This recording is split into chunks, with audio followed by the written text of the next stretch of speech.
Now in a normal speaking tone.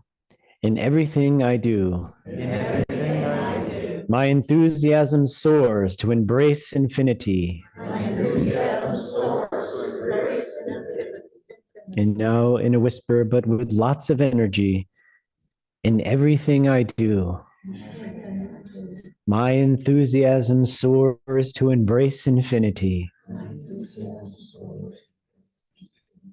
And now silently bringing this affirmation into the subconscious. In everything I do, my enthusiasm soars to embrace infinity. Again, silently, but lifting this affirmation up to the superconsciousness as we gaze, focusing this affirmation upwards to the point between the eyebrows.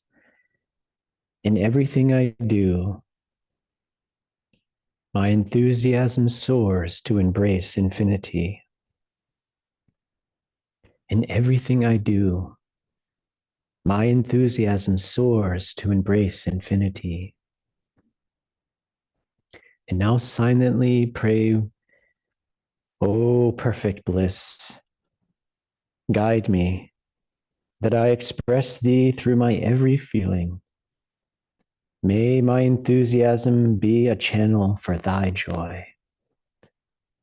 Om.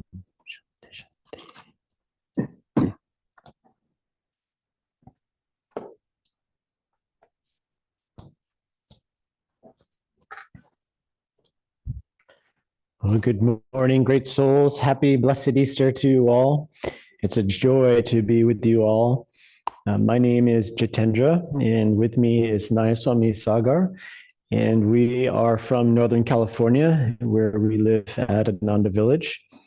And this is our second Easter, spending the sacred morning here in this very beautiful temple. And I have to say, of all the places in the world, I just feel so much gratitude that here we are in the middle of Texas in this beautiful little chapel together, tuning into that power and the light of Christ. So it's a real joy to be with you all.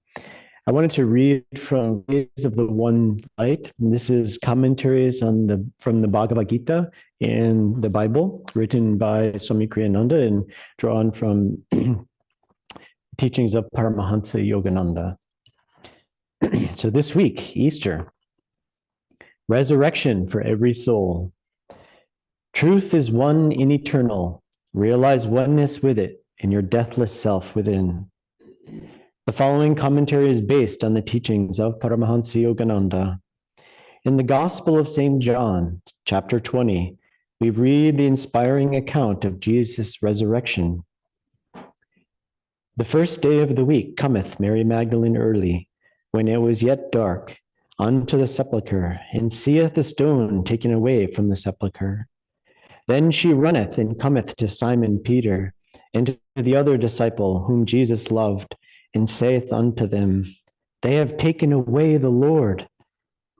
Then the same day at evening, being the first day of the week, when the doors were shut, where the disciples were assembled for fear of the Jews, came Jesus, and stood in their midst, and saith unto them, Peace be unto you. The resurrection of Jesus, doubted by many, but affirmed by those who were close to him, was a miraculous event, though one not unique in history. For many great saints of other religions have appeared to their disciples after death. Sometimes their appearances have been as that of Jesus was, in flesh and blood form, and not only in vision.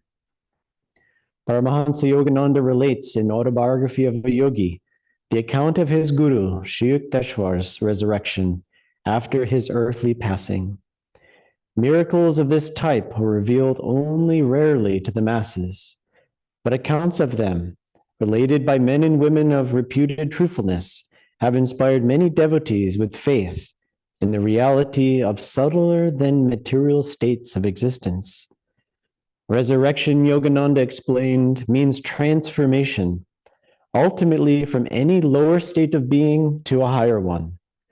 Worldly consciousness cannot imagine such transformation, except in terms of perhaps an improvement of the present mess of pottage with the addition of a new flavoring.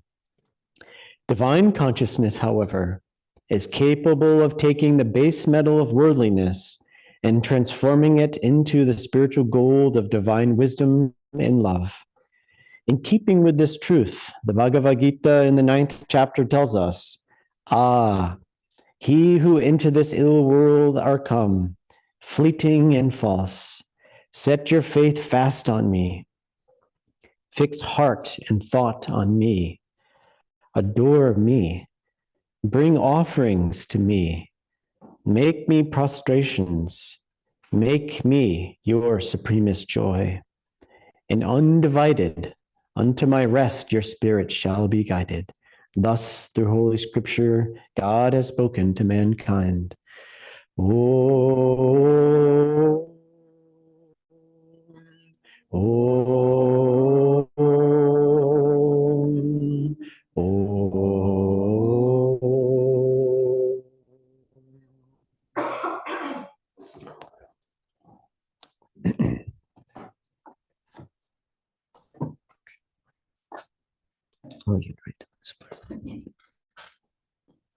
So I'd like to read from Whispers from Eternity. These are prayer demands, prayer poems by Paramahansa Yogananda. And let's take this reading as our own prayer from our hearts, our souls to Christ this Easter. And I invite you to close your eyes and feel again that these words are coming from the deepest sincerity of your hearts. This is entitled, I Was Made for Thee. I was made for thee alone. I was made for dropping flowers of devotion gently at thy feet on the altar of the morning. My hands were made to serve thee willingly, to remain folded in adoration, waiting for thy coming. And when thou comest to bathe thy feet with my tears, my voice was made to sing thy glory. My feet were made to seek thy temples everywhere. My eyes were made a chalice to hold thy burning love and the wisdom falling from thy nature's hands. My ears were made to catch the music of thy footsteps, echoing through the halls of space, and to hear thy divine melodies flowing through all heart tracks of devotion. My lips were made to breathe forth thy praises and thine intoxicating inspirations. My love was made to throw incandescent searchlight flames to find thee hidden in the forest of my desires. My heart was made to respond to thy call alone. My soul was made to be the channel through which thy love might flow uninterruptedly into all thirsty souls. Om Shanti, Shanti, Shanti.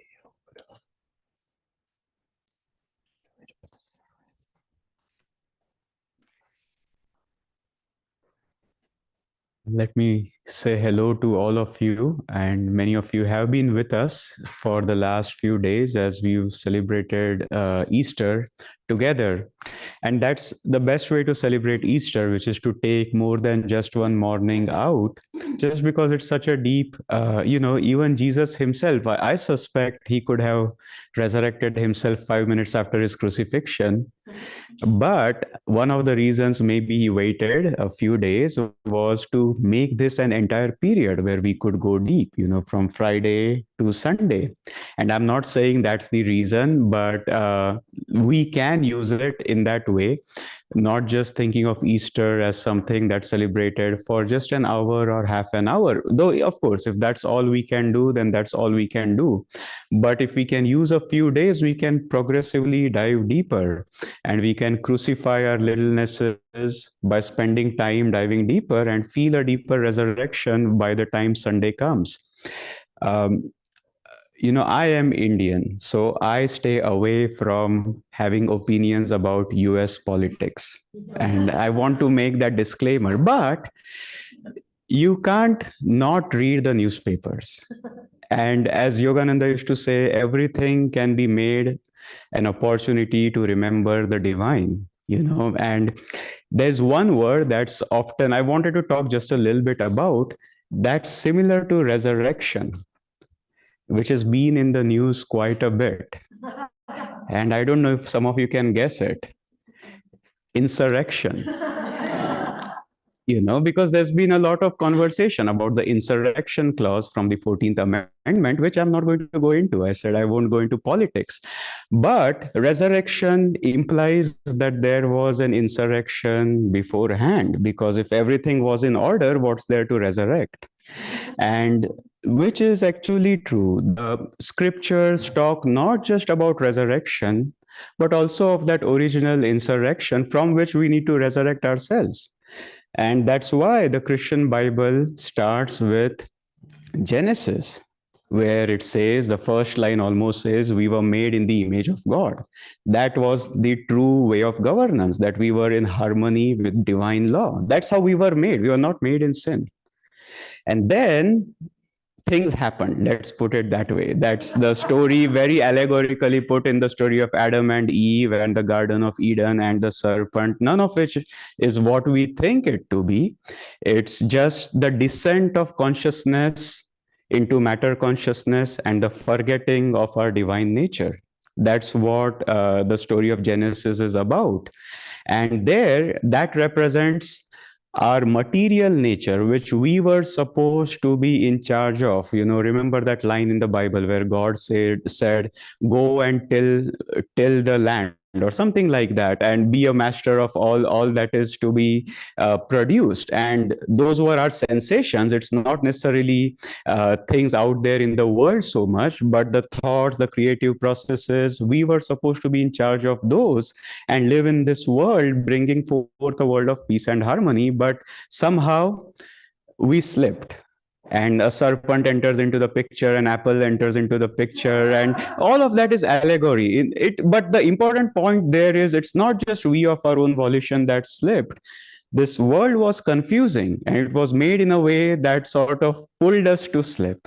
And that's not just the Christian understanding from the book of Genesis. This is also because Jitendra also read from the Bhagavad Gita. The start of that great scripture, in a way, is with an insurrection.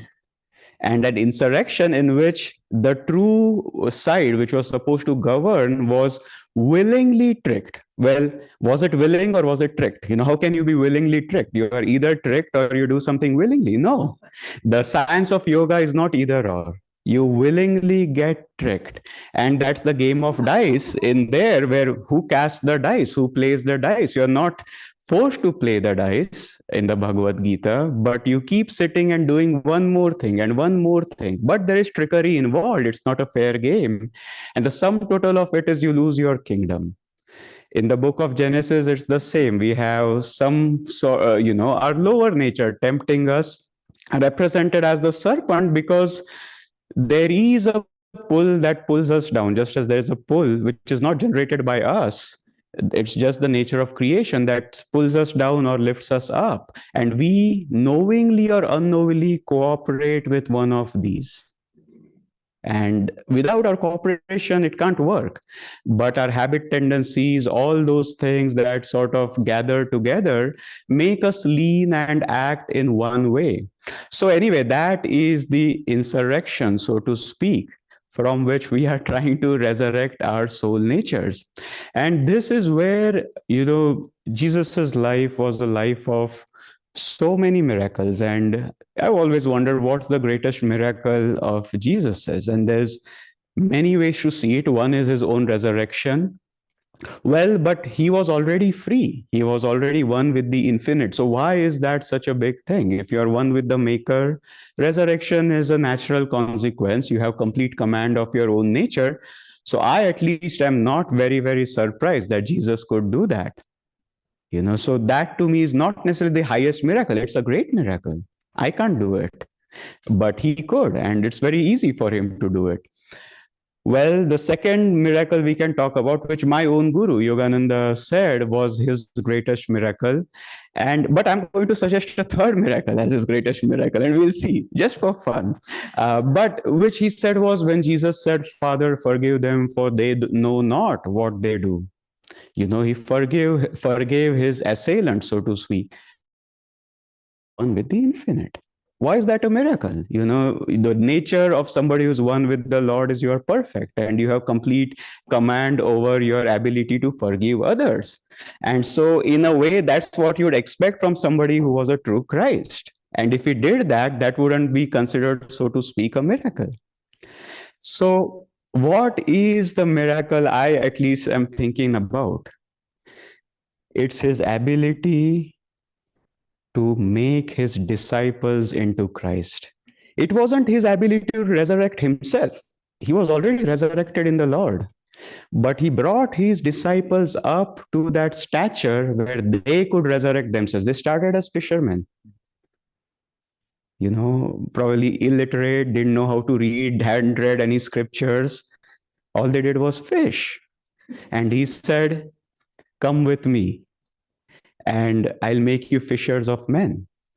And this is the classic parlance in yogic parlance. They always say, what is greater, your guru, which means a liberated soul, or a philosopher's stone? All of you have read Harry Potter and the philosopher's or sorcerer's stone, whatever it's called, different names. And they always say, well, a philosopher's stone can't convert another object into a philosopher's stone. It can only convert other objects into gold, which is lower than itself. Gold can't convert other objects into gold. A philosopher's stone can. But a guru raises the disciple to the exact level of freedom that he himself enjoys. And the purpose and the power of a Christ, as it says in the Christian Bible, is as many as received him, to them gave he power to become sons of God. And here was a Peter who was a fisherman, and then he was helping share these teachings, doing the same miracles that Jesus himself did. And here was a John who was a fisherman writing that exalted book, the book of Revelation, where the first line says, "I was caught up in ecstasy, and I turned and heard the voice of God. And I turned and fell as if dead." He transcended body consciousness. Here was an ordinary fisherman. And Jesus, in 3.5 years, not a lot of time, had somehow transmuted their consciousness. A transmutation, resurrection represents transmutation. That is the greatest thing we can also focus on. Not just Jesus's greatness. As Yogananda said, the great ones don't come to show how great they are. But yes, they also give us an example of what it means to be great. As Yogananda used to say, if we didn't have liberated souls, we would never know the heights to which we could rise. But not only do they give an example, but they empower us to reach those heights. And that is what is so important. I remember a month or two ago, we had somebody from Canada who came to Ananda Village who was doing Karma Yoga. It's a program where you can come stay for a few weeks. And he was a Canadian Army veteran. And he and I were talking, very nice fellow. And he had been to Iraq, or he had been to Afghanistan, carry the wounds of the war. It's very hard. But he was talking about discipline and other things in Canadian Army. And he said something very nice. He said, yes, in the Army, it's very clear. A leader is one who knows the way, who shows the way, and who goes the way. And as soon as he said that, I said, yeah, that's how I could define a guru. That's a classic definition of somebody who qualifies as a guru. He has to know the way. Like Jesus said, I am the way, the truth, and the life. That's not enough. He can't just be out there in the clouds leaving us on our way. He has to show the way. Because it's not just about him knowing the way. It's to show us with all our, when I say, think about it. Don't just keep it theoretical. When I say Jesus or a guru can lift us to the same level of freedom they have. For a moment, think about Jesus' stature. And think about us in the last few days or weeks, all the things we have done or not done. We woke up late, we didn't show up for meditation, or we reacted to somebody when we should have been kind. We forgot A, B, C, D, and E, and we had some backsliding, usual stuff. That being transmuted into the level of a Christ. We're talking about big things. And take heart, this is how the apostles were too. They had their own backsliding, they had their own making mistakes, and eventually they became Christ-like too. But Christ not only knew the way, not only did he show the way, but he went the way. Yogananda himself, you read his life story, he was disciplined by his guru, he went through lawsuits, he went through betrayal, and all of the things that ordinary people, he paid taxes, he incorporated organizations, he had boards of directors, his closest disciples left him. All of the things he didn't need to go through. He showed how to go through and still stay true to the goal that we are all looking at. So, anyway, coming back, when we talk about Easter, it's important to focus on Jesus as both a living power that's trying to uplift us and will uplift us. As it says, there's one thing the guru can't do, which is fail his disciple. It can take time because Yogananda said this is the law. 25% is the disciple's effort, 25% is the guru's effort on the disciples' behalf, and 50% is the grace of God. So we can't be forced into liberation. We have to earn it also by our own self-effort. But the example, the empowerment that we can receive from somebody like a Jesus is essential. And if we tune into that power more and more, over time we get transmuted. This is simply the divine law. And so I don't know what the insurrectionist clause says, because I haven't read the Constitution. But there is a resurrectionist clause, which is there in the Christian Bible, which is the condition by which we can become resurrected. And remember, resurrection finally means knowing we are immortal souls. And those lines are, some of you know it. If a man keep my saying, he shall never see death. That's one of the lines.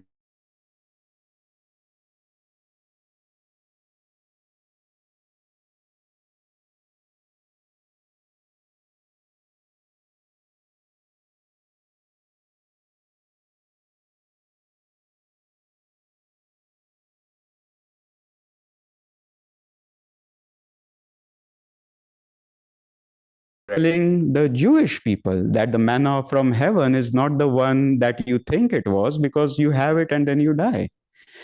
And of course, what does that bread and the blood mean? And Yogananda said, again, from the book of Genesis, the very first line says that the Spirit of God moved over the waters and created all of manifestation. And we have to unite with that power that moved. You know, all of this creation is a movement of divine consciousness. By learning to ride with the wave of that movement, like a surfer does, you have to harmonize with that wave. Then you can feel the ocean. And so we have to do that vibration, which the yogis call Om. Jesus called it the word, or the comforter. John called it the word. We have to understand that in our own consciousness, we have to feel that vibrating power of God. This is where the techniques of meditation, the keys, and said Peter's keys to heaven are the techniques of meditation that help us to perceive this power, to receive the comforter, which the disciple of Jesus had to receive. They couldn't begin their mission until they had received the comforter and tuning into the Om vibration. And then through that, hey, come right in, tuning into the Om vibration, and through that, feeling of the divine which manifested all of this creation. By doing that, we gradually realize the consciousness. And Yogananda's simple analogy was, there is a gas burner, there's a lot of gas underneath that burner, but when you turn the burner on, it manifests as individual jets each other. That's a jet, that's a different jet, that's a third. It's all a manifestation. Individualized matter is to say this is the definition of a soul. It's an individualized manifestation of spirit. And because we don't know that we are simply that, we are simply waves of the ocean of spirit, we think we are all this, that, and the other with our likes and dislikes and preferences. And now you can work on massaging the wave and trying to make it perfect, or you can just realize you are one with the ocean. And the way out is not massaging the wave and making it perfect. Remember, it's not enough to simply work on your character flaws and stay at that level. Now, I didn't say it's not important to work on your character flaws. I said it's not enough to simply work on your character flaws. So more is needed, which is realizing that finally we want to dissolve our littleness. It's not by hammering the littleness into bigness that we become free, but by dissolving it. And this dissolving power is what Easter represents, that Jesus, he had no littleness left. He went through life's drama as God had planned out for him. In that process, he was an instrument of divine light, helping everybody on the level they could receive. He never imposed. So the beauty of Jesus is he didn't impose his teachings beyond what people, his disciples, could receive. That's why he allowed Judas to do what Judas wanted to do, knowing that one day he would bring him back in the Bible. But Yogananda said he knew Judas when Judas found freedom. He had a different name. He wasn't still going as Judas. Should have been very painful, It was good that that was hidden from people. But he became free also. The guru can't fail the disciple. It can take longer, but operating consciously can make that journey quick. And all of yoga, Swami Kriyananda, one of the last books he wrote was called Cooperating with Grace. And he wanted that book to be written anonymously, so it's signed a Christian. He didn't want his name because he didn't want people being turned off by the Swami moniker. So he just said, he wanted people to understand that the science of yoga does not replace grace, but we have to, of our own free will, cooperate with grace. And Jesus said this again and again. He said, abide in me. And then he said, why do you say, Lord, Lord, but don't do the things I say? And somebody who just listens to me is like a guy who built his house on sand. When the flood comes, when life gets hard, the sand will, there's no foundation there, the house will be swept away. But those of you who practice what I said, you are building your house on stone, and that house will remain. And so we have to do our part. Yoga is about cooperating with divine grace. Easter cannot happen for us truly unless we cooperate with divine grace. Part of that cooperation is backsliding, is forgetting, is not being perfect, all those things. See, I never use the word perfectly cooperate. Perfection comes as a grace of the divine. We can't generate it ourselves. But enough imperfect efforts, suddenly one day you see that the game has changed. I mean, I don't know how many of you have seen Lion King. How many have seen Lion King? The original one. Have you seen, that little guy, the Simba? Simba is that as a little cub, he and his friend run into this at the very start, a den of hyenas, and they get cornered. And he knows his father is so strong; these guys are scared of him. And so he says, "No worry, I can take care of this." And he roars, and all that comes out is a yelp. And then he tries again. All that comes out is a yelp, and all the hyena tries. There's this huge roar, and then they realize that Mufasa has come. And this is what happens.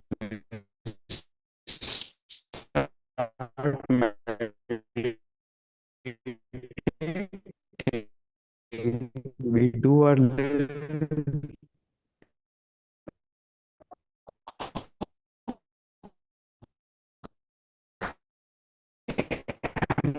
going to find spirit.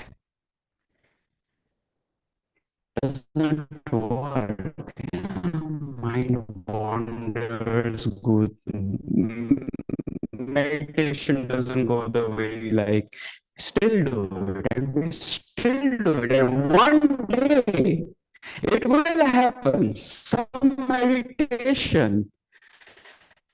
Suddenly you find you're gone deep. And that's not your fault. It's not because you have become a super meditator. Take heart because next day you won't be able to meditate and your pride will be shattered. But it's when the divine flows through you, it opens everything up and gives us a vision of what is possible. And then we keep doing it. And now and then those winds of grace spread through our heart. What happened to Simba? He grew up. And by doing this again and again, one Mahashaya's quote, Banat Banat Banjai, the divine. And when that happens, but it's Jesus, it's God. I can resurrect myself. That was just to see. One day this is more close and a living reality.